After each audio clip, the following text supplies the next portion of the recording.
नमस्कार दोस्तों, यूपी बिहार की खबरों में आपका स्वागत है। आज हम आपको उत्तर प्रदेश, बिहार एवं देश दुनिया की तमाम 25 बड़ी खबरों को सिर्फ 7 मिनट के अंदर बताने जा रहे हैं। वीडियो को लाइक करें, चैनल को सब्सक्राइब कर दें। तो चलिए शुरू करते हैं। दिल्ली शराब नीति से जुड़े सीबीआई केस में मुख्यमंत्री अरविंद केजरीवाल को शुक्रवार 13 सितंबर को जमानत मिल गई। केजरीवाल 177 दिन बाद जेल से बाहर आए। सरकार ने आधार कार्ड को बैंक खाता और मोबाइल नंबर से लिंक कराना अनिवार्य कर दिया है। इसके लिए आखिरी तारीख 31 दिसंबर 2024 रखी गई है। प्रधानमंत्री नरेंद्र मोदी ने अपने संबोधन में भारत की अर्थव्यवस्था और विकास के मुद्दों पर जोर दिया। उन्होंने युवाओं के लिए नए रोजगार अवसरों की घोषणा की है। गोरखपुर में एक नया मेडिकल कॉलेज स्थापित किया जा रहा है, जो 2024 से काम करना शुरू करेगा। इस कॉलेज में 500 बड़े बेड की सुविधा होगी, जिससे क्षेत्र में स्वास्थ्य सेवाओं में सुधार होगा। यूपी सरकार की नई औद्योगिक नीति के तहत विभिन्न कंपनियों ने राज्य में निवेश की इच्छा जाहिर की है। आने वाले महीनों में 5,000 करोड़ रुपए से ज्यादा के निवेश की उम्मीद है। महाराष्ट्र के किसान अपनी मांगों को लेकर राज्य सरकार के खिलाफ प्रदर्शन कर रहे हैं। किसानों की मुख्य मांगे कृषि कानूनों में बदलाव और फसल के उचित दाम की गारंटी है। प्रधानमंत्री नरेंद्र मोदी ने वाराणसी में 2,000 करोड़ रुपए की विभिन्न विकास परियोजना का उद्घाटन किया। इन परियोजनाओं में स्मार्ट सिटी योजनाएं, सड़क निर्माण और गंगा के किनारे की सफाई अभियान शामिल है। पटना मेट्रो प्रोजेक्ट की गति तेज कर दी गई है। बिहार सरकार ने घोषणा की है कि 2025 तक इसका पहला चरण पूरा कर लिया जाएगा, जिससे पटना शहर में ट्रैफिक समस्या का समाधान होगा। बिहार में बिजली दरों में 10% की बढ़ोतरी की गई है। सरकार ने यह फैसला बिजली आपूर्ति में सुधार और नई परियोजनाओं के लिए धन जुटाने के उद्देश्य से लिया है। भारत सरकार ने 10,900 करोड़ की पीएम ई ड्राइव योजना की मंजूरी दे दी है। इसके तहत बैटरी से चलने वाले 2 व्हीलर, 3 व्हीलर, ट्रक और दूसरे ई वाहनों के लिए 3,689 रुपये करोड़ की सब्सिडी दी जाएगी। इसका उद्देश्य भारत में इलेक्ट्रिक वाहनों को बढ़ावा देना है। यूपी सरकार ने राज्य में अपराध नियंत्रण के लिए 10,000 से ज्यादा पुलिसकर्मियों की नई भर्ती का ऐलान किया है। इससे कानून व्यवस्था को और मजबूत करने की योजना है। सिद्धार्थनगर के डीएम ने बेसिक शिक्षा विभाग की समीक्षा करते हुए निर्देश दिया है कि 15 अक्टूबर तक सभी बच्चों को स्कूल ड्रेस मिल जाए। बिहार के कई जिलों में बाढ़ की स्थिति गंभीर बनी हुई है। राज्य सरकार ने राहत और बचाव के कार्यों के अतिरिक्त टीम भेजी है और प्रभावित लोगों को सुरक्षित स्थानों पर पहुंचाया जा रहा है। दिल्ली के परिवहन मंत्री कैलाश गहलोत ने घोषणा की है कि यातायात जुर्मानों के निपटारे के लिए अब चालान की सिर्फ 50% राशि वसूली जाएगी।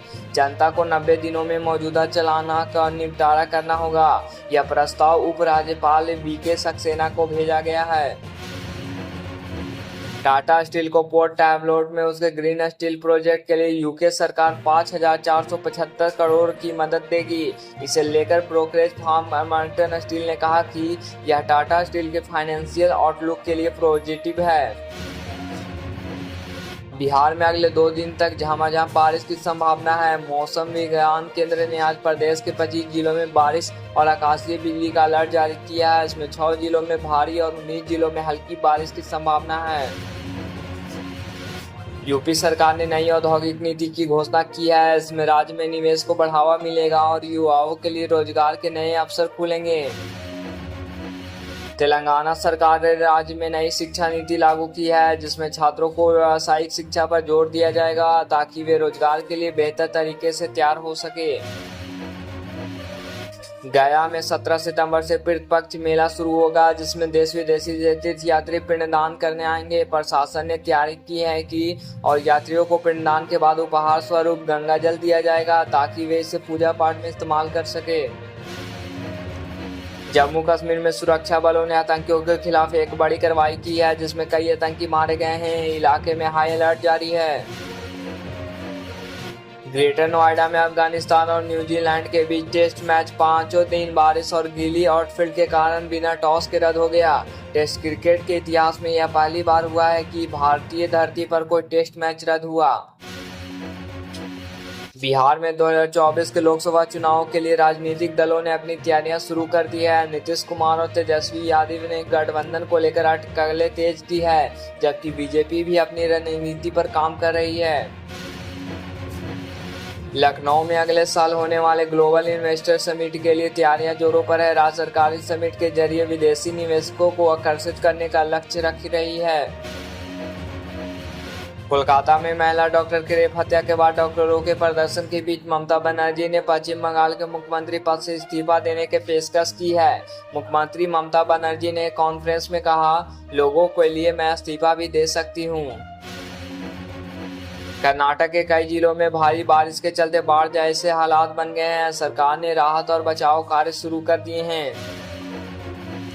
ओडिशा सरकार ने सरकारी स्कूलों में डिजिटल शिक्षा को बढ़ावा देने के लिए नई पहल की है। अब सरकारी स्कूलों में स्मार्ट क्लासरूम बनाए जाएंगे। बिहार सरकार ने राज्य के सरकारी स्कूलों में शिक्षकों की कमी को दूर करने के लिए 50,000 नए शिक्षकों की भर्ती की योजना बनाई है। इससे शिक्षा व्यवस्था को और बेहतर बनाने की कोशिश की जा रही है। मध्य प्रदेश और राजस्थान में आगामी विधानसभा चुनावों के मद्देनजर सभी राजनीतिक दलों ने अपनी तैयारियां तेज कर दी है। बीजेपी और कांग्रेस के बीच तीखी बयानबाजी हो रही है। गुजरात सरकार ने व्यापार को सरल बनाने के लिए नए नियम लागू किए हैं। इससे व्यापारियों को दस्तावेजी कार्यों में राहत मिलेगी और व्यापार सुगम होगा। मुंशीगंज स्थित इंदिरा गांधी नेत्र चिकित्सालय एवं अनुसंधान केंद्र ने तिलोई विधानसभा के उसराड़ा गांव में एक दिवसीय निःशुल्क नेत्र शिविर का योजना किया है। इस शिविर में 300 मरीजों की जांच की गई, जिनमें से कई को चश्मे बांटे गए और 90 मरीजों को मोतियाबिंद के ऑपरेशन के लिए भर्ती किया गया। राजस्थान सरकार ने ग्रामीण क्षेत्रों में स्वास्थ्य सेवाओं का सुधारने के लिए एक नई योजना शुरू की है। इसमें गाँवों में स्वास्थ्य सुविधाओं का विस्तार होगा। हरियाणा सरकार ने अपनी नई खेल नीति की घोषणा की है, जिसमें खिलाड़ियों को ज्यादा प्रोत्साहन और सुविधाएं देने का प्रावधान किया गया है। एसपी कुंवर ज्ञान जयपय प्रताप सिंह ने जनपद की कानून व्यवस्था को बेहतर बनाने के लिए 4 सीओ और 4 कोतवाली प्रभारी समेत 9 इंस्पेक्टर को बदल दिया है, जिससे सीओ सिटी जितेंद्र शर्मा को नियुक्त किया गया है। केंद्रीय पेट्रोलियम मंत्री हरदीप सिंह पुरी के प्रयासों से केंद्रीय रेल मंत्री अश्विनी वैष्णव ने सोनभद्र जिले के लिए एक नई सौगात दी है। भाजपा जिलाध्यक्ष नंदलाल गुप्ता ने बताया कि रांची से दिल्ली जाने वाली राजधानी एक्सप्रेस अब रोडवर सोनभद्र रेलवे स्टेशन पर भी रुकेगी। पंजाब सरकार ने किसानों को सब्सिडी देने के लिए एक नई योजना लागू की है। इसका उद्देश्य किसानों की आर्थिक स्थिति को मजबूत करना है। भाजपा द्वारा चलाए जा रहे सदस्यता अभियान के तहत सिद्धार्थनगर के भावनापुर मंडल के सेक्टरों में लोगों के बढ़ चढ़ के हिस्सा लिया। शुक्रवार को मैनीकोरा और सहजवारा में आयोजित सदस्यता शिविर में 475 लोगों ने मिल कॉल के माध्यम से भाजपा की सदस्यता ली। बिहार सरकार ने शराबबंदी कानून में संशोधन किया। नए नियमों के तहत अब शराबबंदी के उल्लंघन पर सख्त सजा का प्रावधान किया गया। दिल्ली सरकार ने प्रदूषण को नियंत्रित करने के लिए एक नया प्लान पेश किया है। इसमें वाहनों की सख्ती से जांच और निर्माण कार्यों पर विशेष निगरानी रखी जाएगी।